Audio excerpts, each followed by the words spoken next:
Today we're talking about synchronicities, and in particular Jungian synchronicities from this book right here. Very, very short book, but very, very interesting. And to summarize what Jung described his synchronicity as, it is a premonition from a gut feeling that you can't explain, that you have no right to know, yet you know it to be true. And Jung thought there was different types of synchronicities. There's the feeling of deja vu. There's a feeling like you've experienced this before.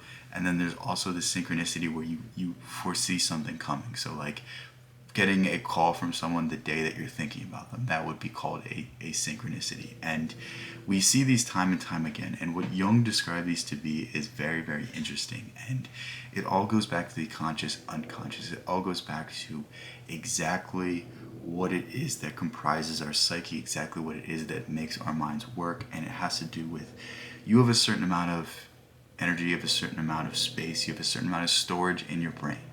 And after a certain amount, your brain has to forget things to simply just exist.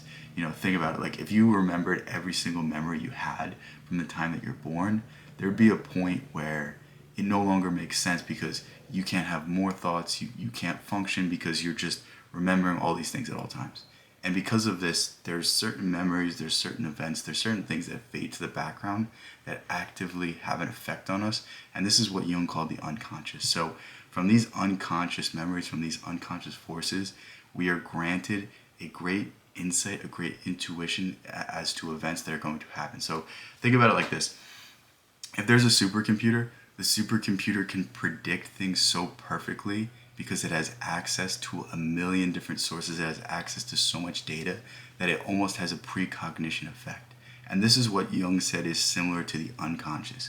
Your mind has access to every memory. Your mind has access to everything. And in certain moments, it can make predictions based off that. That's basically what a Jungian synchronicity is. And it's such an interesting idea. And what was Jung getting at with this idea? What is important about this idea? What's important about this idea is the ability to feel things, the ability to have a gut feeling, the ability to have intuition and follow that, because your gut never lies to you. Your gut is always correct. There's usually something wrong when you have that weird feeling in your stomach. There's usually something not right, and it's listening to these signs, it's being open and receptive to these ideas that are going to give you great transformative events. If you've ever read James Joyce, basically during James Joyce's books, during his novels, during his stories, whatever it is that you're reading by him, there is a moment where the character has a synchronicity. There's a moment where the character has a intuition, some sort of, realization and epiphany out of nowhere, and their lives change.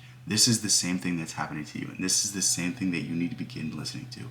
There is something inside of you that knows the right answer, and when you listen to it, you're guided into the right thing.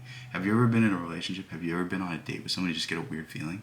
It's that idea. It's understanding that there's something beyond yourself trying to help you. There's a collective unconscious, whether it's your own unconscious. There's something that's beyond your normal comprehension that's guiding you in the right direction, and it's our duty to listen to these things. And the interesting thing that Jung says is that you normally don't understand what the event is trying to tell you. You normally don't understand what the feeling or the idea or the vision is trying to tell you, but it's only upon after the fact that it makes all the sense in the world. But when we can start listening to our intuition, when we can start grasping the straws that are given to us, then we can, have some great transformation, some great moments. And overall, I think this is a very, very interesting book. This is something that if you read, you'll be astounded, because this is basically one of the greatest psychologists ever, I think, in my mind, the greatest psychologist ever, explaining a phenomena that is so parapsychology, I think that's what it's called,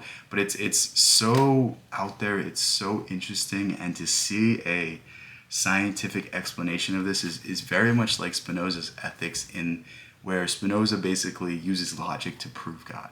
It's the same thing with Jung in here. He's using his own logic, he's using his own discoveries to explain an event, a phenomena that we all experience that's beyond our normal comprehension.